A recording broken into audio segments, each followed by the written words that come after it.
मित्तल हवेली के विशाल और आलीशान कमरों में झाड़ू पोछा करते हुए राध्या का दिल तेजी से धड़क रहा था। पूरे घर की साफ सफाई की आड़ में उसका असली मकसद कुछ और ही था।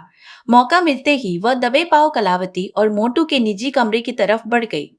उसकी निगाहें उस एक सबूत की तलाश में थी जो इन दोनों के काले कारनामों का पर्दाफाश कर सके और इस परिवार को इनके चुंगल से आजाद करा सके। उसने अलमारी के कोने और दराजों को खंगालना शुरू ही किया था कि अचानक दरवाजे पर आहट हुई। इससे पहले कि वह संभल पाती, कलावती वहां आ थमकी। कलावती की आंखों में अंगारे सुलग रहे थे।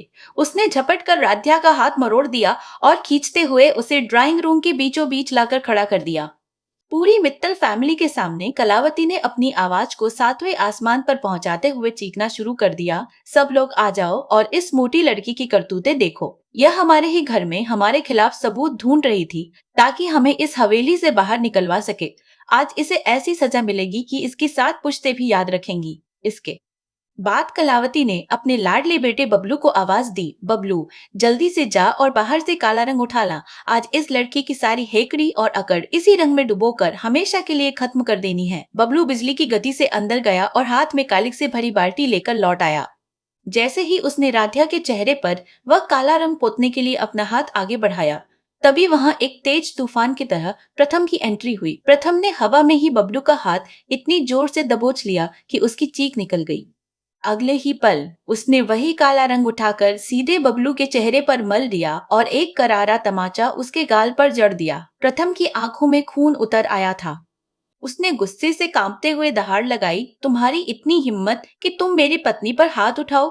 अगर आज के बाद किसी ने भी इसकी तरफ आंख उठाकर भी देखा तो उसका अंजाम मौत से भी बदतर होगा। इतना कहते ही प्रथम ने बबलू को पीटना शुरू कर दिया। अपने बेटे की पिटाई होते देख कलावती चीखते हुए आगे बढ़ी, मेरे बेटे को मत मारो, छोड़ दो उसे, वरना पछताओगे। लेकिन उसी वक्त कलावती ने मौका पाकर चुपके से अपनी जेब से फोन निकाला और अपने शातिर गुंडों को फोन घुमा दिया।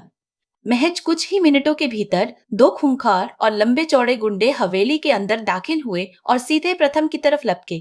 यह भयानक मंजर देखकर ओमकार जी से रहा नहीं गया।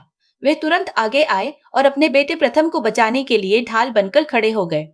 लेकिन तभी मोंटू ने शातिरपन दिखाते हुए बिजली की रफ्तार से ओमकार जी की गर्दन पर अपनी जेब से निकालकर एक तेज धार चाकू रख दिया। मोंटू की आवाज में भयानक धमकी थी, खबरदार, अगर एक कदम भी प्रथम की तरफ बढ़ाया तो यह चाकू सीधे तुम्हारे पिता की गर्दन के आर पार कर दूंगा। मोंटू की इस खतरनाक धमकी को सुनते ही पूरे मित्तल परिवार के पैरों तले जमीन खिसक गई। घर के सभी सदस्य इस अप्रत्याशित हमले से सदमे में आ गए और किसी की भी जुबान से एक शब्द नहीं निकला। दादी जी और उर्मी डर के मारे थर थर कांपने लगे। एक तरफ मोंटू ने ओमकार जी को बंधक बना रखा था तो दूसरी तरफ वे दोनों खूंखार गुंडे धीरे धीरे प्रथम की तरफ बढ़ रहे थे। राध्या रोते हुए हाथ जोड़ने लगी और गिड़गिड़ाने लगी, मोंटू भाई, प्लीज मेरे ससुर जी को छोड़ दो, उनका इस सबसे कोई लेना देना नहीं है। लेकिन मोंटू पागलों की तरह हंसने लगा और बोला, आज तुम्हें कोई नहीं बचा सकता राध्या, आज इन सबका खेल खत्म होना तय है। उसी दौरान उर्मी ने बहुत ही चालाकी से पीछे के रास्ते से मोंटू के करीब जाने की कोशिश की ताकि वह अपने पिता को बचा सके, लेकिन कलावती की पैनी नजरें हर तरफ थी। उसने चिल्लाकर कहा, उर्मी, वहीं रुक जाओ अपनी जगह पर।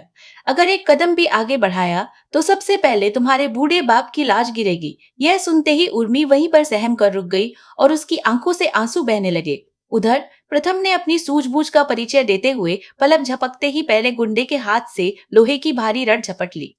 उसने उस रड को इतनी दूर फेंक दिया कि कोई उसे दोबारा इस्तेमाल ना कर सके। लेकिन दूसरा गुंडा खाली हाथ ही प्रथम पर टूट पड़ा। दोनों के बीच जबरदस्त और खूनी हाथापाई शुरू हो गई। इस मची हुई भगदड़ और अफरातफरी के बीच राधिया की नजर पास ही रखी डाइनिंग टेबल पर पड़े अपने मोबाइल फोन पर पड़ी।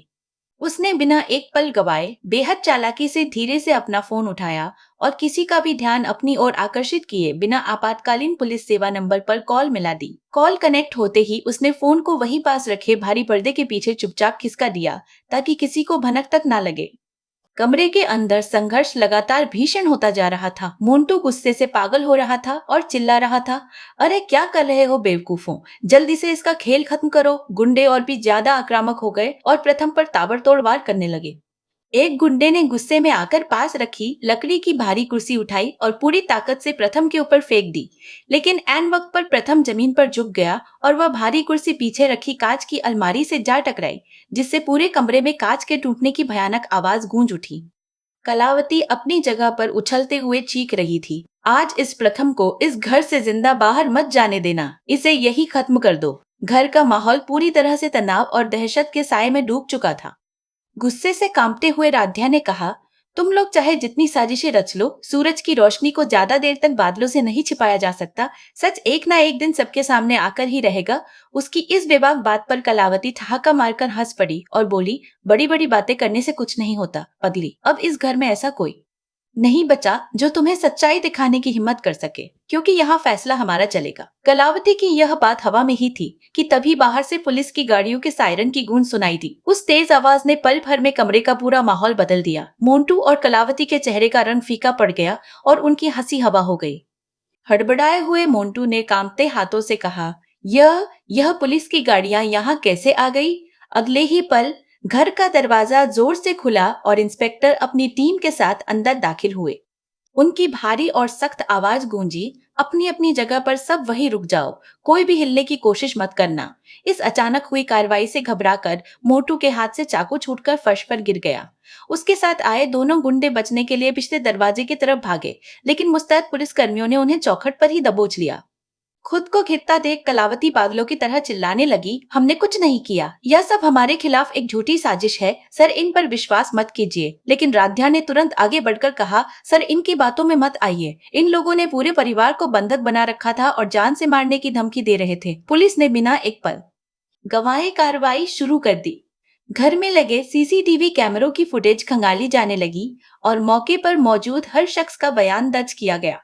इंस्पेक्टर ने कड़े तेवर दिखाते हुए मोंटू से सीधा सवाल किया, क्या तुमने ओमकार जी को चाकू की नोक पर धमकाया था और संपत्ति हड़पने की कोशिश की थी? शुरुआत में मोंटू ने अकड़ दिखाते हुए सब कुछ नकारने की कोशिश की, लेकिन जब परिवार के बाकी सदस्यों ने एक सुर में उसकी करतूतों की सच्चाई बयां कर दी और पकड़े गए। गुंडों ने भी पुलिस की सख्ती के आगे घुटने टेकते हुए सच उगल दिया कि उन्हें कलावती ने भारी रकम देकर बुलाया था। तो यह सुनते ही कलावती के पैरों तले जमीन खिसक गई। उसके पास सफाई का अब कोई रास्ता नहीं बचा था। पुलिस ने बिना किसी देरी के मोंटू, कलावती और दोनों गुंडों को हिरासत में ले लिया और हथकड़ी पहना दी। जब पुलिस उन्हें बाहर ले जा रही थी, तब मोंटू ने मुड़कर राध्या की तरफ देखा और गुस्से से तमतमाते हुए धमकी दी, राध्या, आज तुमने मुझे पकड़वा दिया, लेकिन इस अपमान का बदला मैं सूद समेत चुकाऊंगा। मोंटू की इस धमकी के जवाब में प्रथम उसके सामने दीवार बनकर खड़ा हो गया और शांत लेकिन दृढ़ स्वर में बोला, अब कोई बदला नहीं लिया जाएगा, क्योंकि अब इस खेल का फैसला सड़क पर नहीं बल्कि कानून के दायरे में होगा। पुलिस उन सभी को अपने साथ थाने ले गई। उनके जाते ही मित्तल हाउस में एक गहरी खामोशी छा गई, जैसे अभी अभी कोई भयानक तूफान थमा हो। ओमकार जी का दिल भर आया और उन्होंने अपने दोनों बच्चों प्रथम और राध्या को अपने सीने से लगा लिया। उनकी आंखें नम थी और गले में शब्द अटक रहे थे। उन्होंने भावुक होकर कहा, आज अगर तुम दोनों ने अपनी जान की परवाह न करके ऐसी हिम्मत और समझदारी ना दिखाई होती, तो भगवान जाने आज इस परिवार का क्या हश्र होता। राधिया की सूजी हुई और आंसुओं से भीगी आंखों से एक बूंद छलक कर गिर पड़ी। प्रथम ने आगे बढ़कर उसका हाथ अपने हाथ में मजबूती से थामा और आश्वस्त करते हुए कहा, डरो मत पापा जी, जब तक हम सब एक दूसरे की ढाल बनकर साथ खड़े हैं, तब तक कोई भी ताकत हमारा कुछ नहीं बिगाड़ सकती। इस विकट परिस्थिति ने पूरे मित्तल परिवार को और अधिक मजबूत कर दिया और सबने एक दूसरे का हाथ थाम लिया। लेकिन कहानी यही खत्म नहीं हुई थी।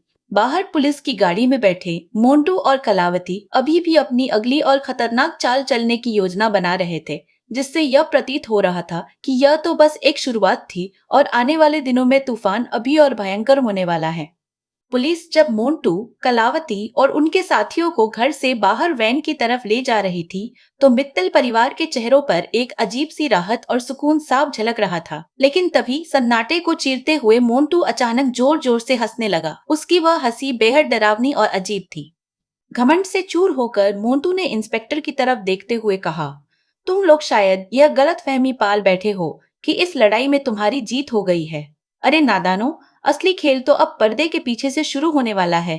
मेरे पास एक ऐसा राज और दस्तावेज मौजूद है जो इस पूरे मित्तल परिवार की नींव हिलाकर रख देगा और इन्हें सड़क पर ले आएगा। इंस्पेक्टर ने उसे बीच में ही रोकते हुए कड़क आवाज में डांटा, ज्यादा बकवास मत करो और चुपचाप गाड़ी में बैठो। थाने की चारदीवारी के अंदर तुम्हारी ये सारी हेकड़ी और अकड़ अपने आप निकल जाएगी। पुलिस ने दोनों को गाड़ी में धकेला और थाने की ओर रवाना हो गई।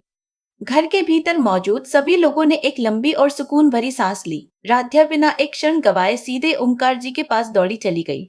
उसने उनके कंधे पर हाथ रखकर चिंता भरे स्वर में पूछा, पापा जी, आप ठीक तो है ना?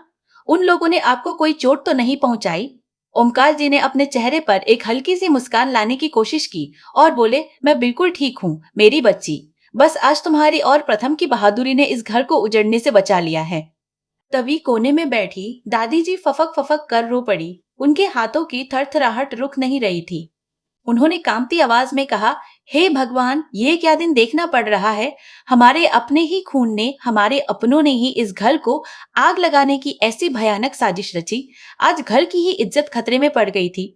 परिवार के बाकी सदस्यों को भी सहमा हुआ देख प्रथम ने सबको ढांढस बंधाते हुए कहा, दादी, अब और डरने की कोई जरूरत नहीं है।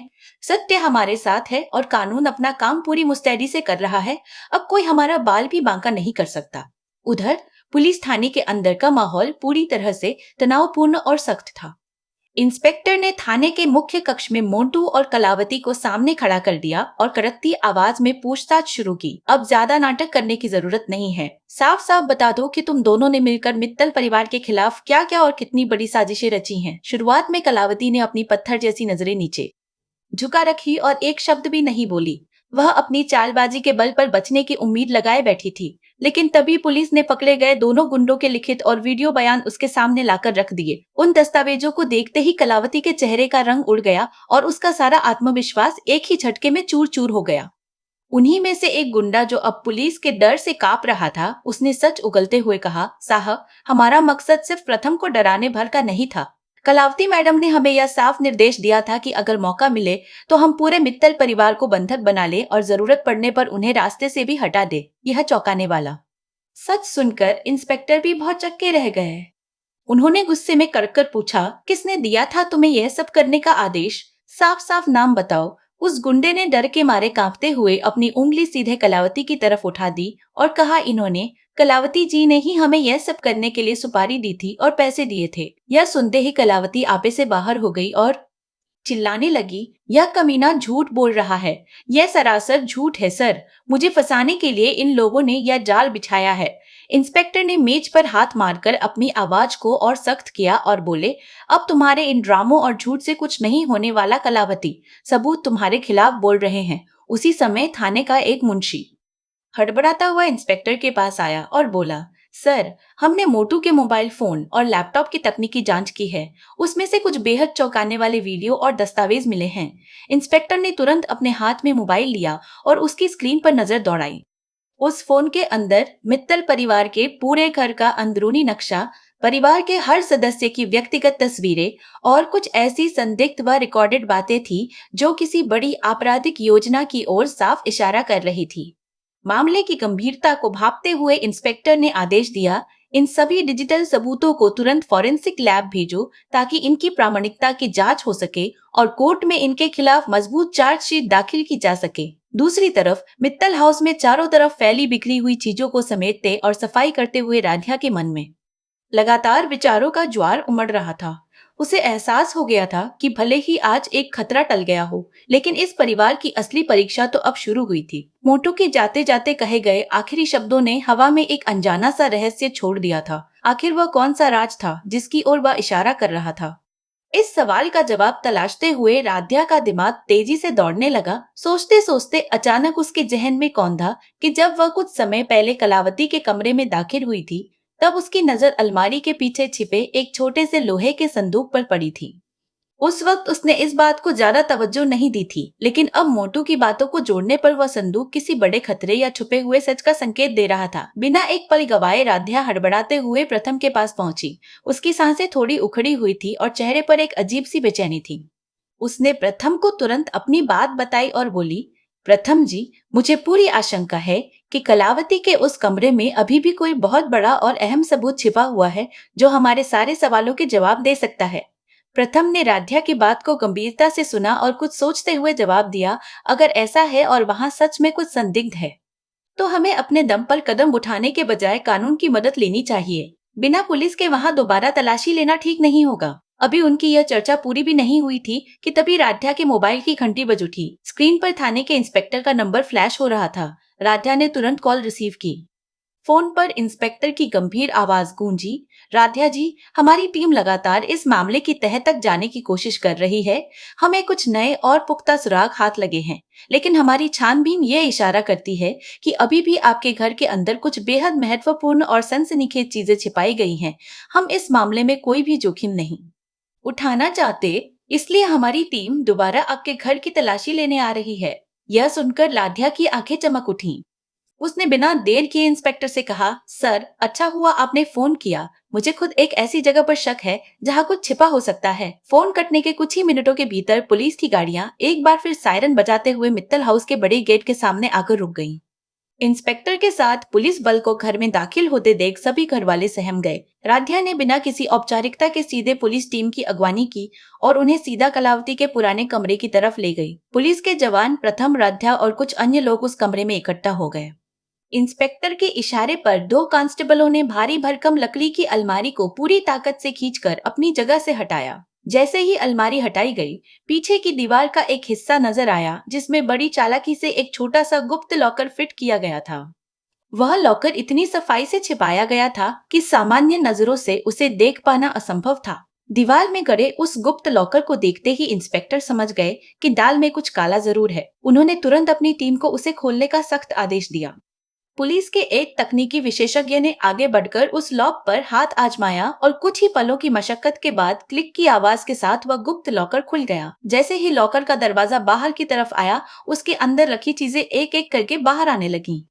वहां कुछ गोपनीय फाइलें रखी थी, बड़ी मात्रा में नकदी के बंडल थे, कुछ संदिग्ध और नकली पहचान पत्र थे और साथ ही कोने में पड़ी एक छोटी सी काली पेन ड्राइव थी। इंस्पेक्टर ने आगे बढ़कर उस पेन ड्राइव को अपने हाथ में उठाया।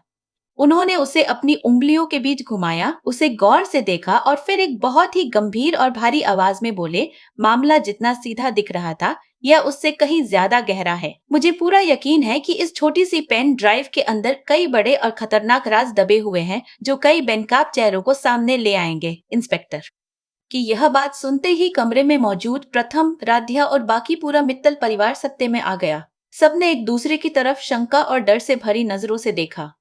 उस वक्त हर किसी के दिल और दिमाग में बस एक ही सवाल गूंज रहा था, आखिर इस पेन ड्राइव के अंदर ऐसा क्या दर्ज है जिसे छुपाने के लिए मोंटू और कलावती अपनी जान की बाजी लगाने और किसी भी हद तक जाने को तैयार थे। इस अनसुलझे रहस्य ने सभी के माथे पर चिंता की गहरी लकीरें खींच दी थी।